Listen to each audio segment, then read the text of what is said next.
Amanda with Straightsmile Solutions, straightsmilesolutions.com, and today we're going to talk about fit issues with your RPE. And I know you're probably saying, hey, that's not an RPE, that's a Schwartz. So I'm kind of putting RPEs in a general category. RPE stands for Rapid Palatal Expander.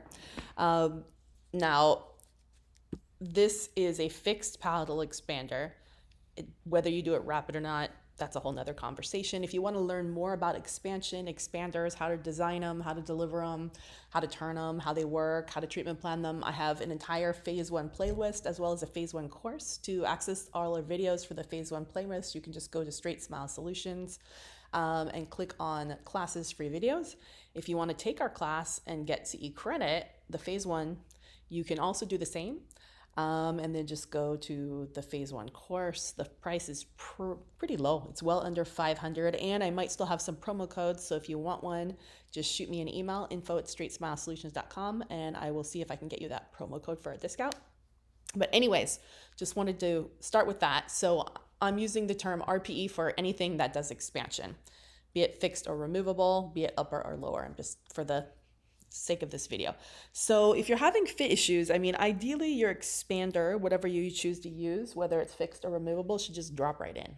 So first thing, of course, let's kind of break it out into fixed and removable and some of the common issues that might happen with fit and what you should do about it. So first I'm going to talk about fixed.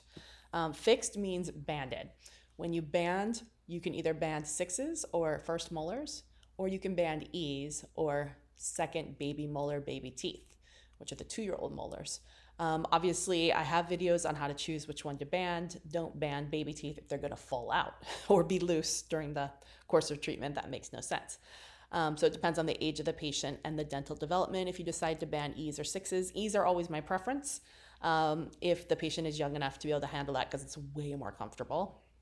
And also, I feel like it centers the expansion a little bit. You can always send arms, extension arms, going back to the molars to help to push them out. So that would be the first thing. So that's for banded expanders. Now, in the olden days, what we used to do is we'd have to stock an entire huge box of bands in like dozens of sizes, and we'd have to fit the bands first, which is a function usually of a certified RDA EF or an RDA, depending on the state. It takes time to fit the bands. And then we would take a pickup impression with some alginate. We'd pop the bands off, we'd lay them in the impression, we'd hold them down with some guide wires while we poured it up in plaster or stone, and then we'd ship that whole thing off to the lab. Nowadays, there's zero reason to be fitting bands. That's a complete waste of time, first of all, especially with really accurate scanners. So I would not even recommend stocking the bands or fitting the bands, and it's just way more accurate just to take the scan. So even if you do braces in your office, it's faster and more accurate just to take the scan. So all you've got to do is just take a scan, any type of scan, and export it to whatever OrthoLab you're going to do, and they will digitally fit the bands for you. So that's pretty sweet. You still need to drop spacers in at least a few days before delivery unless there's an open contact. So check your contact with floss, and that's one fit issue, is to make sure you've dropped the spacers in a few days before, a few days to a week.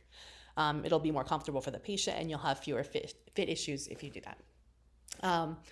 So when you pull the spacers out, you put the banded expander on, whether it's upper or lower, it should just drop right in. It should not be loose when it drops in. You actually should have to push it down, bite it down. If it's so loose that it just drops down and you can like pull it on and off without any struggle at all, that's too loose. Send it back, have it remade, tell them the bands weren't fitted correctly. Sometimes it is a little bit more accurate. I mean, it's an extra step, and I'm not saying you have to do this, but now that you've created the space with the spacer, try rescanning again, and you'll probably get a slightly better fit. I'm not saying you have to do that every time, because I feel like most of the time it works out great if you don't, but if you did have a fit issue, then I would rescan and have them fit the bands again. And just keep sending it back till they put the effort out to fit the right bands. That's sloppy if they're not doing it. It should just drop right down. There should be zero issues. You should be able to use just regular key tack or, one of these type of just lighter, temporary cements to put it on. Obviously, if it was a little bit loose and it was borderline, then maybe I'd use like a, hybrid glass ionomer or something like that, like a Fuji. But yeah, it shouldn't be like flopping in and out. Just don't even bother trying to cement that, because you're just going to struggle. If it also is really loose, sometimes if you give it a turn after you cement it, it will tighten up. But then you're going to keep having that issue every time the pressure releases. So, okay, so that is the issue with bands. Pretty much that's about it. I mean, obviously, look for any other obvious interferences that maybe they made in the construction, but most likely it was just an issue with the bands fitting, which is something that the lab should do. So that should be a free remake if you have to remake it. It's unfortunate, but I'd rather you have it remade than have it be falling out, because that's going to be way more of an issue throughout the turns. Because not only do you have to keep it on for the turns, but you also have to keep it on for retention. So I mean, that's a lot of months that you have to keep it on. We don't want this to be falling out, randomly on the weekends, and then you're going to have to dial it back. Okay, so let's talk about removals, be it upper and lower. We call those Schwartzes. This is a lower. Same concept, has a keyhole, but you take it out to eat and brush and turn and put it back in. It needs to still be in 22 to 23 hours a day. Obviously, same thing. I mean, if you're using a scan, it should just drop right in. It should not be loose and floppy. Sometimes you gotta find the right lab for these, because sometimes I feel like they don't do a great job adapting the clasps.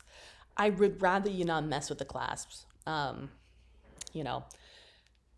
it's not dropping right in, obviously look for points of interference. If there's like a little bit of acrylic flash or something like that, or a clasp maybe got bent in transit.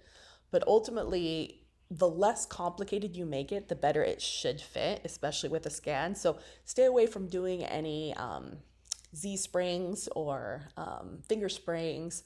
Or I even am not a fan of labial bow. Just some regular ball clasps and Adams clasp should be fine. No labial bow. There's a few situations where I will recommend a labia bow, and if you want to watch those videos, again, it'll be in that playlist that I mentioned earlier, as well as our course. But the less bling you put on it, the more likely it should just drop in. If it's not dropping in, it could also be, if you're in mixed dentition, that a new tooth is coming in or out. So obviously, just use your dental brain. Sometimes you're gonna have to get up the slow speed and adjust around it. But if it's still too loose or just not dropping, just have it remade. So don't struggle with these suckers, because they're not gonna get worn if they're not really comfortable or if they're not nice and snug. And then one more thing, again, sometimes the cogwheel will turn in transit. So if you can't get it to fix, go backwards on the cogwheel and see if it's all the way backwards. So this is forward, see the arrow? Go backwards. And maybe that will solve the issue. You can try that. Or sometimes if you even advance it forward one notch, it'll be nice and snug. But it needs to be snug and seated, not snug and rocking. So, all right, thanks so much. Hopefully that was helpful.